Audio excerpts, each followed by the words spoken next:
दोस्तों, आज की वीडियो में हम सितंबर के महीने में रिलीज होने वाली कुछ मूवीज एंड सीरीज के बारे में बात करेंगे। इस महीने में ब्लॉकबस्टर मूवीज के साथ साथ कुछ ऐसी सीरीज आने वाली है जिनका सभी को बेसब्री से इंतजार था। तो बिना किसी देरी के चलिए शुरू करते हैं वीडियो को। तो शुरुआत करते हैं 1 सितंबर से। इस दिन द इक्वलाइजर का तीसरा पार्ट आएगा जिसमें अपने डेंजल वॉशिंगटन नजर आएंगे और इन्हीं के साथ हमें डेकोटा फैनिंग, डेविड जेनमन जैसे स्टार्स भी नजर आएंगे। इसकी स्टोरी हमेशा की तरह रॉबर्ट मैककॉल पर फोकस करेगी जिसने अपनी पुरानी लाइफ यानी कि गवर्नमेंट के असिस्टेंट की नौकरी छोड़ दी है, लेकिन आज भी उसे उसने अपने पास्ट में जो कुछ भी किया है वो सारी बातें सताती है। सो इस बार उसे ये पता चलता है कि उसका फ्रेंड कुछ माफियाज के अंदर फंस गया है और अब मैककॉल अपने फ्रेंड को बचाने के लिए कुछ भी करेगा, चाहे इसमें उसकी जान भी क्यों ना चली जाए। इसका ट्रेलर तो भाई साहब फुल एक्शन से भरा था, लेकिन देखते हैं कि एक्शन के अलावा भी इसमें स्टोरी होगी या नहीं। इसी दिन समंता और विजय देवरकोंडा स्टारर खुशी रिलीज होगी जो कि एक कॉमेडी रोमांटिक ड्रामा होगी। इसमें हमें विजय फिर से अपने रोमांटिक अवतार में दिखेंगे और इसका ट्रेलर भी कमाल का था। इसी दिन रक्षित शेट्टी स्टारर सप्ता सागरा डाचे एलो मूवी रिलीज होगी और मुझे तो इसका ट्रेलर बहुत अच्छा लगा था। ये एक रोमांटिक ड्रामा होगी जिसमें हमें दो लोगों की लव लाइफ को दिखाया जाएगा और उनके स्ट्रगल को दिखाया जाएगा। इसी दिन पंजाबी इंडस्ट्री की चेता सिंह रिलीज होगी और अगर आपने इसका ट्रेलर नहीं देखा है तो भाई अभी जाके देखो, पूरा ब्रुटेलिटी से भरा हुआ ट्रेलर है और मुझे ऐसे आर रेटेड मूवीज काफी पसंद है। इसमें एक कैरेक्टर जिसका नाम चेता सिंह है वो अपने पास्ट में कुछ हुए इंसिडेंट की वजह से अपने दुश्मनों से बदला लेगा और वो भी बेरहमी से। इसी दिन अमेजन प्राइम पर द व्हील ऑफ टाइम का दूसरा सीजन आने वाला है और अगर आपने इसका पहला सीजन अभी तक देखा नहीं है तो मैंने उसके ऊपर एक वीडियो बनाई है जिसे आप सेकेंड सीजन देखने से पहले देख लेना। मैंने उसकी लिंक डिस्क्रिप्शन में दे रखी है।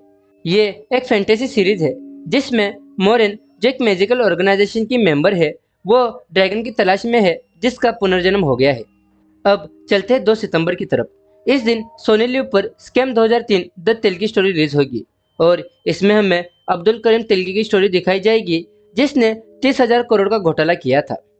अब चलते हैं 6 सितंबर की तरफ। इस दिन आई एम ग्रूट का सीजन 2 आने वाला है और इसमें भी हमें पहले सीजन की तरह 5 शॉर्ट वीडियोस देखने को मिलेंगी जिसमें अपने ग्रूट भाई साहब अपनी हरकतों से हमको उसका दीवाना बनाएंगे।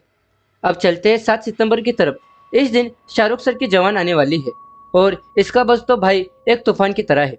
इसमें हमें शाहरुख सर का डबल रोल देखने को मिलेगा और इनके साथ साथ हमें इसमें दीपिका पादुकोण, नयनतारा, सुनील ग्रोवर, प्रिया मनी, विजय सेतुपति, संजय दत्त, रिद्धि डोगरा, सान्या मल्होत्रा जैसे स्टार्स नजर आएंगे। इसी दिन मिस शेट्टी मिस्टर पोली शेट्टी रिलीज होगी। ये एक कॉमेडी रोमांटिक ड्रामा होगी और इसमें लीड में है अनुष्का शेट्टी और नवीन पोली शेट्टी। इसकी स्टोरी मिस शेट्टी पर फोकस करेगी जो कि एक फेमिनिस्ट है और वो उम्र भर तक एक सिंगल लाइफ जीना चाहती है। वहीं दूसरी तरफ मिस्टर पोली शेट्टी जो है वो एक कमिटेड रिलेशनशिप चाहते हैं। तो कैसे इनकी लाइफ एक साथ होगी यह हमें इस मूवी में देखने को मिलेगा। अब चलते हैं 8 सितंबर की तरफ।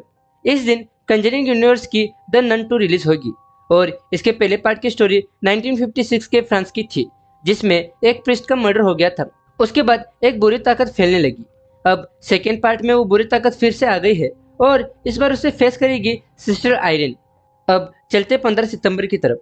इस दिन Kenneth Branagh, Michelle Yeoh, Jamie Dornan starrer और हंटिंग इन वेनिस रिलीज होगी और इसकी स्टोरी फोकस करेगी पॉयरोट पर जो अपनी रिटायरमेंट के बाद साधारण सी जिंदगी जी रहा है, लेकिन एक दिन उसके पड़ोस में एक मर्डर हो जाता है और अब हमारे पॉयरोट जो पहले डिटेक्टिव थे वो इस केस को सोल्व करेंगे। इसी दिन विशाल सर की द मार्क एंटनी रिलीज होगी जो टाइम ट्रेवलिंग पर बेस्ड होगी और इसका ट्रेलर भी मजेदार और प्रोमिसिंग था, लेकिन इसकी हिंदी डबिंग बहुत ही खराब थी। अब चलते 19 सितंबर की तरफ। इस दिन राघवा लॉरेंस और कंगना रनौत स्टारर चंद्रमुखी 2 रिलीज होगी। ये एक कॉमेडी हॉरर ड्रामा मूवी होगी। इसकी स्टोरी एक औरत पर फोकस करेगी जो डिसोसिएटिव आइडेंटिटी डिसऑर्डर से जूझ रही है जिसकी वजह से उसकी फैमिली को बहुत ही प्रॉब्लम हो रही है। तो अब इस केस को एक साइकियाट्रिस्ट सोल्व करेगा। अब चलते 21 सितंबर की तरफ। इस दिन सेक्स एजुकेशन का चौथा सीजन आने वाला है और दोस्तों सच कहूँ तो मैं तो इस सीजन के लिए बहुत ही ज्यादा एक्साइटेड हूँ। इस सीजन में ओटिस खुद अपनी मोम की तरह सेक्स थेरेपिस्ट बनेगा और सभी स्टूडेंट की सेक्स की प्रॉब्लम को सोल्व करेगा, लेकिन इसी के साथ ओटिस अपनी लव लाइफ और फ्रेंडशिप का जो स्ट्रगल है उसे भी सोल्व करेगा और ये सीजन लास्ट सीजन होगा इस बहुत ही अच्छी सीरीज का। अब चलते हैं 22 सितंबर की तरफ। इस दिन विकी कौशल और Manushi Chhillar starrer the great Indian family release होगी जो यशराज के अंडर बनी है और ये कॉमेडी फैमिली ड्रामा मूवी होगी। अब चलते हैं 28 सितंबर की तरफ। इस दिन प्रभास की मोस्ट एंटिसिपेटेड मूवी सालार पार्ट 1 सीज फायर रिलीज होगी। ये केजीएफ की यूनिवर्स की मूवी होगी और इसे भी डायरेक्ट किया है प्रशांत नील ने। ये एक्शन थ्रिलर ड्रामा मूवी होगी और इसमें हमें प्रभास के साथ साथ श्रुति हसन, पृथ्वीराज सुकुमारन, जगपति बाबू, टीनू आनंद जैसे स्टार्स नजर आएंगे। इसकी स्टोरी एक ऐसे गैंग लीडर पर फोकस करेगी जिसने अपने मरते हुए दोस्त से वादा किया था कि वो एक दिन बहुत बड़ा गैंगस्टर बनेगा। इसी दिन वैक्सीन वॉर रिलीज होगी जिसे डायरेक्ट किया है विवेक अग्निहोत्री ने, जिन्होंने द कश्मीर फाइल जैसी कमाल की मूवीज बनाई थी। द वैक्सीन वॉर में लीड में होंगे अनुपम खेर, नाना पाटेकर जैसे स्टार्स। इसकी स्टोरी कोविड-19 की पेंडेमिक में कैसे मेडिकल डिपार्टमेंट ने जंग लड़ी थी इस पर फोकस करेगी। अब चलते हैं 29 सितंबर की तरफ। इस दिन द बॉयज के यूनिवर्स की जेनवी सीरीज रिलीज होगी। ये सीरीज एक black comedy super hero tin drama होगी और इसमें हमें 7 ऑर्गेनाइजेशन कैसे बनी ये दिखाया जाएगा और वी कंपाउंड के बारे में भी बताएंगे। तो दोस्तों, ये थी कुछ मूवीज और सीरीज जो सितंबर के महीने में रिलीज होगी। आप कौन सी मूवी या सीरीज के लिए एक्साइटेड हो, आप हमें कमेंट करके बताइए और आपको हमारी वीडियो कैसी लगी ये भी आप हमें कमेंट करके बताइए। मिलते हैं आप सभी से आपके अपने चैनल पर किसी और वीडियो में। Till then take care.